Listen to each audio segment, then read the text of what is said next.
as an outsider with no degrees, and I was a long-distance truck driver for about 10 years. My CB handle was the Jewish Cowboy.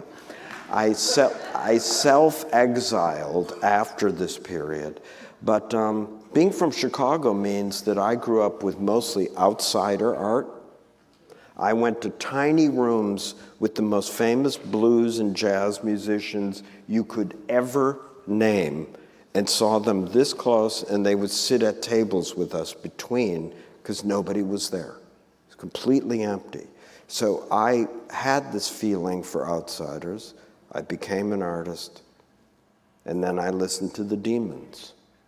They told me I didn't know what I was doing, you didn't go to school, you don't know art history, you don't know how to draw. The same things you heard at 3:15 in the morning. To this day, when I post on Instagram at 2 in the morning, 50,000 people come on and go, I know how you feel. Like, you know, it's just amazing. Everybody's awake. But I was unable to be an artist, and that hurt. It hurt a lot, and it still gives me pain. I became this truck driver. I wanted to be something in the art world, so I taught myself to write at about the age of 40 years old. And at first I wrote how all art form wrote. Am I going on too long, you guys? No. Okay. I wrote, the commodified object of the late post-capitalist Marxian Deleuzian simulacra finds itself with a liminal haptic, space between the known nature and culture. And at first people would be like, you're really smart, Jerry. And I was like, I'm so smart. One day, because deadlines are sent to us from heaven via hell. Just interrupt. Jerry, I've edited for 10 years. Jerry gets an assignment, goes to his computer, sits down, will not get up before he has filed a first draft. He's like the opposite of the stereotypical procrastinator. He's so stressed out that he has to finish the piece immediately. Hello?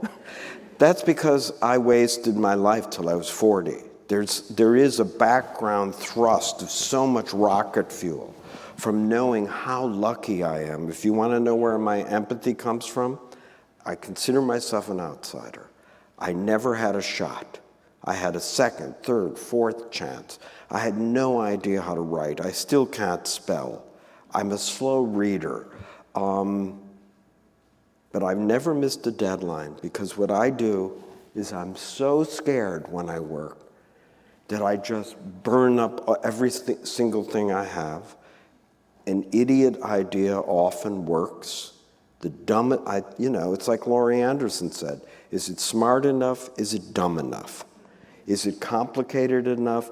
Is it simple enough? And is it magic? Those are the things I'm thinking about. So yeah, I sit down, write as hard as I can, and I want to write to you. I'm writing for the reader, not the artist, not the gallery. And I'm writing to people like me, who I think is us, that always feel a little intimidated, a little outside, and yet know that profound feeling that every time you see a work of art, even if it's crapola, it's brand new to you for a split second and shocking. And it might have seduced you. It might have gone, you there, I see you looking at me. Come closer. Come here.